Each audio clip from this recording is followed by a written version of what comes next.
Aujourd'hui, je voudrais vous parler des conséquences et des effets de l'importation du conflit israélo-palestinien dans la politique française et je dirais même dans les réflexes d'une partie de la population donc française, une partie des électeurs.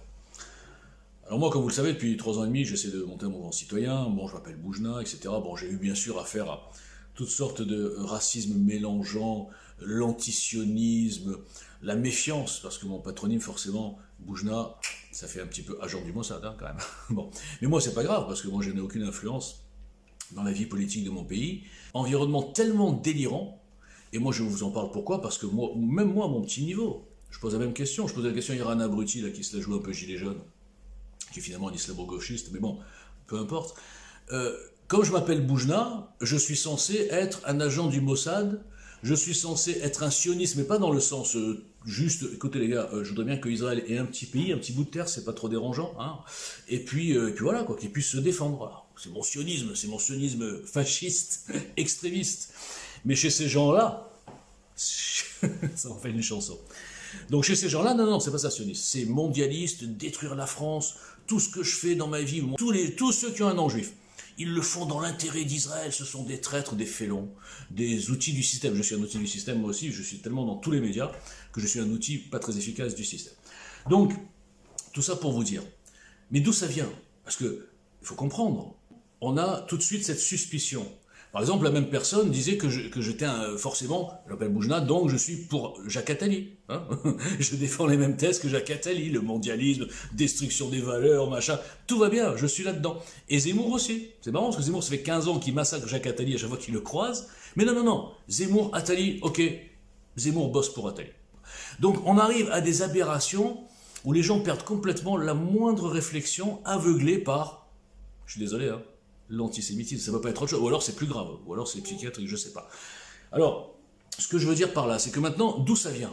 Pourquoi notre pays, et comme le disait Wilfried, à un moment donné, il y a toujours cette question qui arrive. Moi, j'ai perdu beaucoup de contacts avec qui on était en accord sur tout le programme, etc. À un moment est arrivé sur la table le sujet Israël, conflit israélo-palestinien, etc. Et là, ça clash, direct. Les mecs qui sont d'accord avec moi sur tout le programme, je répète, et d'un coup, oh là là, t'es pour Israël, t'es un sioniste, et là ça partit, de satanisme, pédophile, etc. Et coupure de pont, etc. Je deviens donc, après avoir été leur idole, j'aime bien dire ça, mais c'est pas, j'exagère à peine, hein, je deviens le félon, le traître, l'infiltré. Vous savez, on m'a traité d'infiltré. Bon, on m'a dit que j'étais né en Israël, enfin des trucs hallucinants. Bon, donc, pourquoi? D'où ça vient? Qui a intérêt à avoir importé ce conflit en France?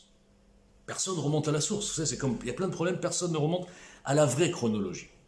Notamment dans l'histoire de l'islam, c'est assez marrant quand on voit la vraie chronologie et ce qu'ils vendent à leurs adeptes, si j'ose dire, pour chauffer la revanche.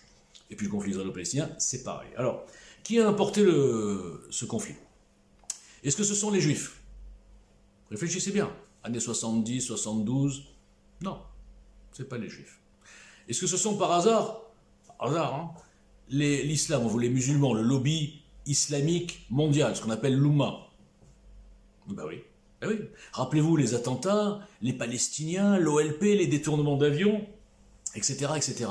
Donc, ils ont importé ce conflit en France, comme dans tous les pays occidentaux, pour mettre en branle, si j'ose dire, toute leur Oumma. Je vous rappelle que l'Oumma, c'est au-dessus de la nationalité. Chez les musulmans, c'est pas raciste, hein, ils le disent eux-mêmes. Hein.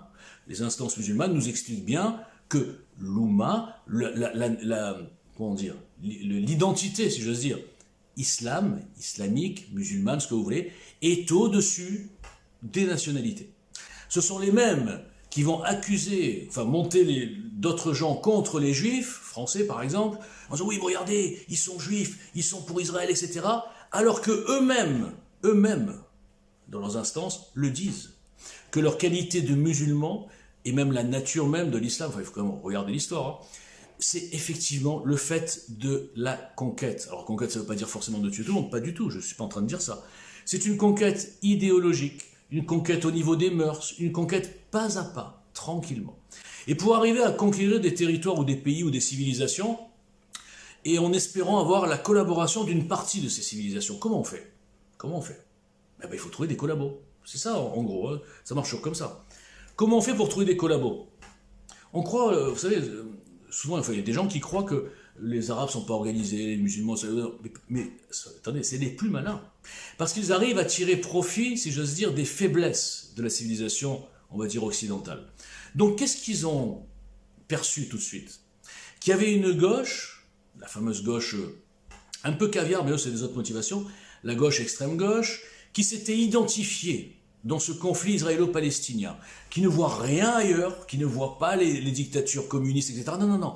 Ils se sont identifiés, Israël, les Juifs, c'est l'argent, c'est les Américains, et les Palestiniens, c'est les pauvres, c'est les ouvriers, c'est le bien contre le mal, hein, on peut dire. Même que, enfin, sans oublier quand même que Balavoine disait, il ne suffit pas d'être pauvre pour être honnête. Hein, bon. Donc en fait, qu'est-ce qu'ils ont compris l'islam? Ils ont compris qu'il y avait une connexion à faire directement avec cette partie politique, on va dire, de l'Occident. Cette partie qui promeut la haine de soi. Vous savez, ces gens-là, ils détestent la France. Ils détestent la France. Ils vont prendre dans l'histoire de France que les partis pourris. On dit, oui, nous sommes les méchants, nous sommes les colonisateurs, nous sommes les esclavagistes, dont nous devons nous repentir. Et nous devons aider toutes les minorités du monde qui, elles, ont une histoire blanche comme neige. Hein, blanche neige, quoi. Comme l'islam. L'islam, on sait très bien que c'est une histoire de victimes. L'islam n'a jamais fait de colonisation, n'a jamais fait de conquête armée, n'a jamais non plus pratiqué l'esclavage, les razzias, rien. L'islam, c'est pas eux. C'était déjà le Mossad. L'islam a compris ça. Donc, d'où la connexion islamo-gauchiste, c'est pas par hasard, hein, c'est idéologique. Donc, à partir du moment où l'islam importe ce conflit dans les pays pour semer le cancer.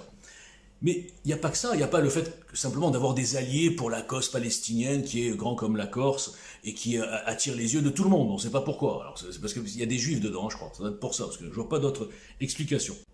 Il y a aussi un truc extraordinaire dans cette opération de lobotomisation, c'est de jouer aussi sur les réflexes un peu humains, quand même, de désigner un coupable. Il faut toujours désigner un coupable dans tout. Donc au départ, c'était juste les juifs, Israël, les méchants, etc. Et depuis une vingtaine d'années environ, ou une trentaine, ouais, 20-25 ans, l'islam et l'extrême droite, vraiment très antisémite, a trouvé un autre mot pour cacher l'antisémitisme de base. Bon. C'est l'antisionisme. Et là, l'islam se sert de cette focalisation sur les sionistes pour décrire un double ennemi. Des gens bas de plafond qui n'ont pas encore compris qu'ils se faisaient manipuler. Donc le double ennemi, c'est quoi? C'est la mondialisation, le pouvoir de la finance, tout ce qu'on souffre en ce moment avec la Covid, qui est un des outils de cette horreur-là, qui nous font... à terme, c'est quoi? Oui, bien sûr, c'est un gouvernement mondial, une gouvernance mondiale, avec que des esclaves, dont nous, et dont beaucoup de juifs d'ailleurs, on n'est pas exemptés. Et donc, il désigne un ennemi, et pendant ce temps, en plus, il désigne un alibi. Parce qu'ils mettent dans la tête, toujours de ces bas de plafond, que l'islam au départ, ben non, c'est très gentil l'islam. On est là pour vous aider, on vous aide même dans votre pays, parce que si on n'était pas là, il n'y aurait pas de chantier, il n'y aurait rien. Donc on est là pour venir vous aider, d'accord? Et bon, il y en a quelques-uns qui sont un peu nerveux, qui font des trucs, mais c'est pas nous. C'est une manipulation. Ça n'a rien à voir avec Mahomet, Allahu Akbar, rien du tout. C'est le Mossad. C'est le Mossad qui organise tous les attentats, c'est le Mossad qui organise dans les cités, tous les guet-apens, machin, les Allahu Akbar, nique ta mère, mécréant. Non, c'est le Mossad. Ce sont ces juifs qui sont partout, vous savez. Ils sont 0,2% de la population du monde. Nous, musulmans, nous sommes, je crois, 20%, hein, à peu près 100 fois plus, je sais plus compter. Mais non. Ce sont les juifs. Donc nous sommes vos amis, nous les musulmans. On comprend ce que vous avez subi avec tous ces juifs, même pendant la guerre, vous vous rendez compte ce qu'ils vous ont fait en France. Ils ont pris toutes vos... Ah non, ça marche pas ça. Non, je pense pas qu'ils vont jusque-là. Ah non, il dit non, il n'y a jamais eu de camp. On vous a menti, vous les Français. C'est pour vous culpabiliser. Il n'y a jamais eu de juifs, il n'y a jamais eu de camp. C'est une légende tout ça. Tout ce que vous voyez, les images, c'est de la propagande hollywoodienne. Ce ne sont que des acteurs. Même les très maigres là, qui pèsent 10-12 kilos, ce sont des acteurs.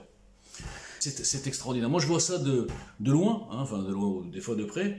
Je me dis, mais comment les gens ne comprennent pas que dans tout truc, il faut toujours d'abord voir à qui profite le crime. La Covid, on a tiré le fil, on a compris, hein, voilà. Chine est derrière les mondialistes, ok? Facile, hein. Et là maintenant, cette espèce de focalisation sur le sionisme qu'on confond exprès avec la pédophilie satanique, mondialisme, l'argent et tout ça, la banque, la finance, tout mélangé, les juifs dirigent tout, ben c'est pareil. À qui profite le crime? Réfléchissez bien. Vous avez compris? Bon, je n'ai pas besoin de vous le dire, vous l'avez compris. Maintenant, allons plus loin. Parce que peut-être il y a des gens qui n'ont pas compris tout le mécanisme. Est-ce que vous savez que l'islam est un des outils du mondialisme? Quel rapport? Vous allez voir. C'est quoi le but des mondialistes? C'est de casser toutes les nations occidentales. Hein. Ils s'en foutent un peu du reste. Hein. Leur but, c'est de casser d'abord les nations occidentales parce que c'est les plus puissantes, où il y a le plus, on va dire, de QI, dans le sens inventivité, etc., même niveau de vie, etc. Donc, ils veulent casser ces nations, casser les valeurs, casser les racines chrétiennes surtout, parce qu'il y a quand même quelques francs-maçons hein, dans ces histoires de mondialistes. Donc, comment on fait pour casser tout ça? On noie le continent de migrants en les choisissant d'une culture différente, en l'occurrence l'islam. On fait semblant, je parle pour la France, c'est vrai pour tous les pays occidentaux, on fait semblant de lutter contre l'immigration clandestine, mais en fait, on ne fait rien. Parce que on veut qu'il y ait ce climat d'insécurité. Ça fait partie des armes pour rendre les gens un peu jamais en sécurité, ni financière, ni la santé, ni physique, ni professionnelle, rien. On veut, enfin ils veulent, avoir que des gens qui sont soumis, qui pensent à leur survie, qui sont paniqués, qui ne pensent pas du tout à se lever. Quand on comprend que l'islam est un outil des mondialistes et que certains islamistes, enfin islamistes, on va dire, certains promoteurs de l'antisionisme, on va dire, se lèvent aussi, parce qu'il y en a une partie quand même qui sont lucides, contre cette mondialisation, on s'aperçoit qu'on est dans un espèce de jeu de triangle où les seuls coupables de tout, dans tous les cas, ça retombe toujours sur la Libye exceptionnelle, le bouc émissaire, c'est-à-dire les Juifs. Mais est-ce qu'on comprend tout ça, ou alors je suis le seul à le voir? Quand je vois tous ces antisionistes, qui ne savent même pas la définition du sionisme, ils ne savent pas, ils ne savent plus, ils ont pris un mot, ils ont tout mis dedans, et il se trouve que les sionistes, quand même, ça rappelle Sion, protocole des sages de Sion, ils font la connexion, c'est vachement... Vous savez que c'est un fake, mais bon, on va pas en parler, c'est trop long. Et, donc c'est les Juifs, il y a derrière. Oui, regardez, il y a Rothschild, Rockefeller, c'est bon, n'allons pas plus loin. Donc si on leur dit, mais les gars, les mondialistes, il n'y a pas que 2 familles juives, il y a 13 familles, est-ce qu'ils le savent? Est-ce qu'ils savent qu'il y a même une famille japonaise? Des Juifs japonais, moi je ne connais pas. Chinois, Juifs chinois, je ne crois pas que ça existe. Non, ils focalisent sur la partie émergée de l'iceberg. Iceberg, hein, ça sonne juif ça. Parce que si on va plus loin, il y a Bilderberg aussi. Si on va plus loin, comprenez comment ça fonctionne. Comme le juif est le bouc émissaire de tout, hein, on peut le dire.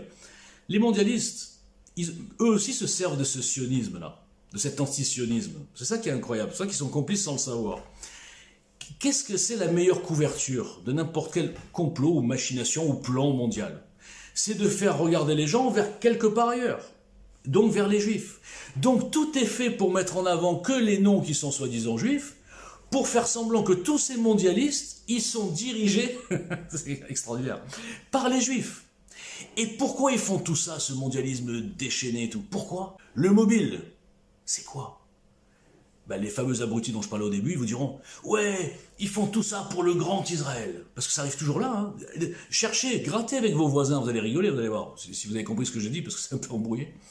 « Oui, mais tu n'as pas compris, ils font tout ça pour le grand Israël. » Alors, un mec va dire « Mais oui, mais c'est quoi le grand Israël ?»« Ben ouais, tu sais, là, ils ont un petit morceau, mais en fait, dans le grand Israël, dans leur livre et tout, c'est écrit, en fait, le morceau, c'est 3 fois plus grand. » Oh, ça veut dire 3 Corses. Hein.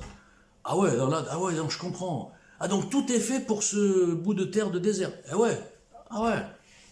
Ok. Voilà. Bon, j'ai fait un peu de la caricature, mais c'est exactement ça.